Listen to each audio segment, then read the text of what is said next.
Nosso estudo de hoje está na carta aos Hebreus, capítulo 3, versículo 15. Enquanto se diz, hoje, se ouvirdes a sua voz, não endureçais os vossos corações.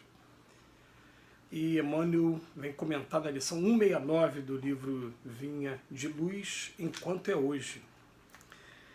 Esclarecer a oportunidade de regeneração espiritual na vida física nunca será um argumento fastidioso nos círculos da educação religiosa. O corpo denso, de alguma forma, representa o molde utilizado pela compaixão divina em nosso favor, em grande número de reencarnações para reajustar nossos hábitos e aprimorá-los.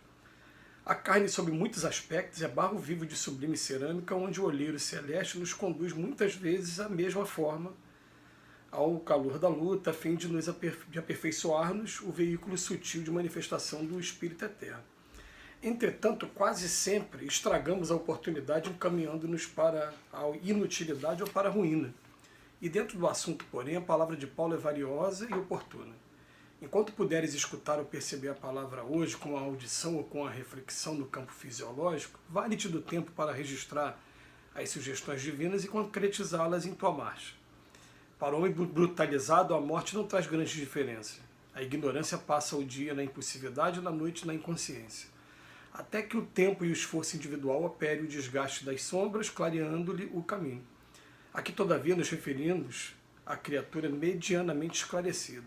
Todos os pequenos mau hábitos aparentemente inexpressivos devem ser muito bem extirpados pelos seus portadores, que desde a Terra já disponham de algum conhecimento da vida espiritual, porque um dos maiores tormentos para a alma desencarnada, de algum modo instruída sobre os caminhos que se desdobram além da morte, é sentir nos círculos de matéria sublimada flores e trevas, luz e lama dentro de si mesmo.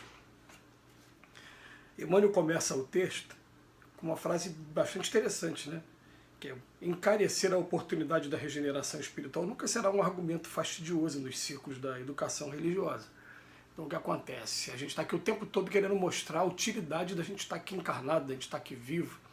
E ele vem dizer aqui no segundo e no terceiro parágrafo que, na verdade, a gente está vivo para aprimorar, reajustar os nossos hábitos, e aí está utilizando essa carne para poder fazer com que daqui a pouco o nosso veículo mais sutil, que é o corpo espiritual, esteja bem melhor, esteja bem mais preparado para a vida sublime, para a vida junto do Pai, do que o que está hoje. Então todos nós, a gente chega num determinado estado e a ideia principal é que a gente saia daqui melhor do que quando a gente chegou.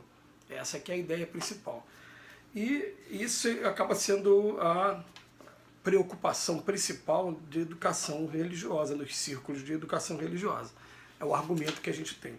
Por isso que a gente tem um evangelho mostrando para a gente comportamentos que nos levam à felicidade. Pode até não ser, no primeiro momento, aquela felicidade que a gente espera dentro dos conceitos humanos, mas uma felicidade que vai fazer com que a gente esteja preparado para toda a eternidade. Eu falo dessa maneira por quê? Porque vai, de certa maneira, mandar oferecer a outra face quando a gente está sendo agredido, quando o costume comum e até cobrado da gente é que a gente não fique submisso a esse tipo de coisa, que a gente reaja, que a gente se vingue, que a gente busque os nossos direitos, né, da fantasiada dos nossos direitos, ainda vem dessa maneira. E é claro, a gente vai ter que pensar também de uma maneira, né, que se os bons também não lutarem pelos seus direitos, o mundo será sempre dos maus. Então a gente fica ali no meio termo, a coisa eu tenho que procurar fazer de maneira que a minha consciência esteja tranquila comigo mesmo, né, de que eu não estou ofendendo, só estou realmente querendo reconhecimento dos meus direitos. A gente tem que lembrar que o Evangelho segundo o Espiritismo tem um capítulo maravilhoso que vai tratar de um texto que tem por título O Dever. Ele fala assim, o dever começa onde eu devo respeitar os direitos de todas as pessoas, no limite, e termina numa barreira que eu também chamo de respeito, que eu coloco aqui para mim, também, que eu também quero também que meus direitos sejam respeitados. Mas a verdade é que todos nós estamos aqui para procurar melhorar a nossa vibração, melhorar os nossos sentimentos, melhorar os nossos pensamentos. Vem falando aqui pra gente, enquanto é hoje, vamos aproveitar essa oportunidade, que eu realmente não sei se amanhã eu vou ter a oportunidade de estar sempre tendo um livro na mão para ler e para estar comentando igual eu tenho feito aqui com rotina. né? A gente não sabe o dia de amanhã, a gente pode amanhã estar num leito de hospital, a gente pode amanhã estar sendo convidado aí para o outro lado da vida. Então, enquanto a gente está aqui, enquanto é hoje, a gente tem que viver muito o hoje. A gente tem que lembrar que quem vive no passado, o passado para ele se torna presente.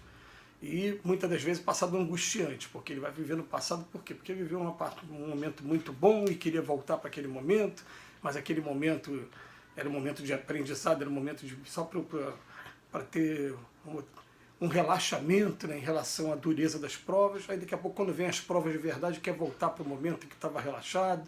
Enfim, a gente costuma confundir muito esses momentos que Deus entrega para a gente. Então ele vem falar para a gente, ó, enquanto puderes escutar ou perceber a palavra hoje, faz isso. Sabe por quê, gente? Porque enquanto a gente está aqui, nesse momento de isolamento, nesse momento, né,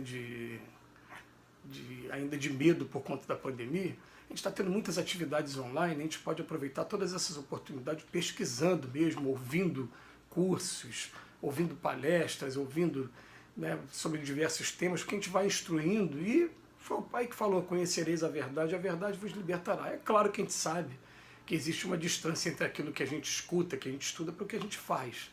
Mas, gente, enquanto a gente não estudar, que é o primeiro passo, chamar para a gente essas informações, a gente não vai conseguir um dia entender a importância de você praticar. Então a gente vai lendo, vai estudando, vai sentindo através da lei de causa e efeito, os efeitos de eu não ter praticado aquilo que eu estou lendo. Quando eu começo a praticar, eu descubro realmente o caminho da felicidade sempre foi esse aqui, e eu estava tomando um caminho completamente contrário.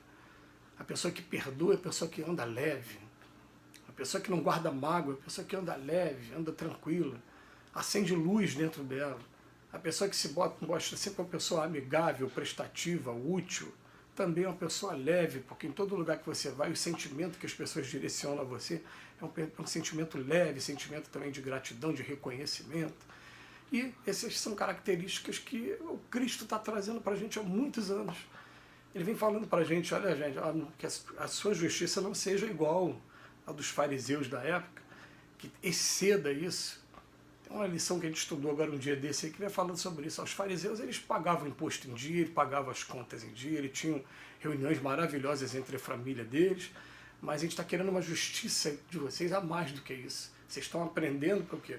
Para aprender a estender daqui a pouco essa solidariedade para todo mundo que está ao nosso redor, independente de raça, de credo, de qualquer divisão, benevolência para com todos, perdão das ofensas, indulgência com as imperfeições de todos os que estamos aqui vivendo nesse mundo de expiações e provas.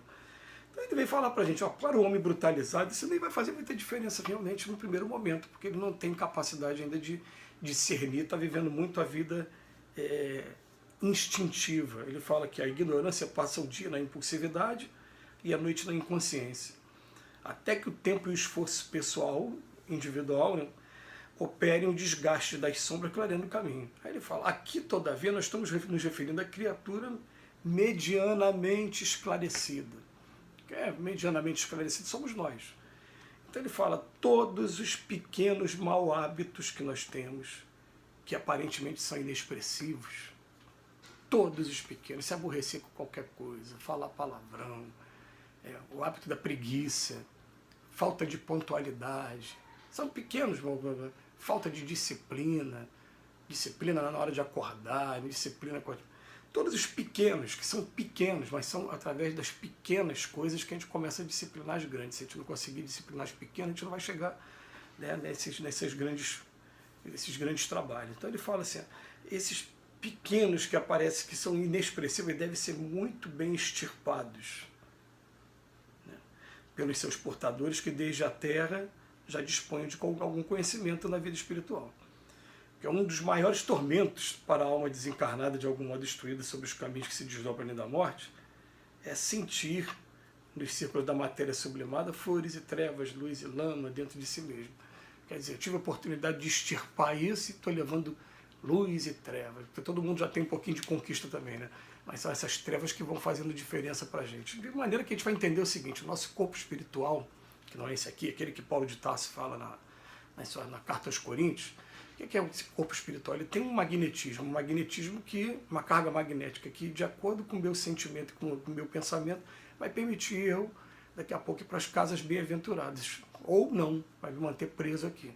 Por isso que vale a pena a gente estudar sempre. Que Jesus nos abençoe hoje e sempre.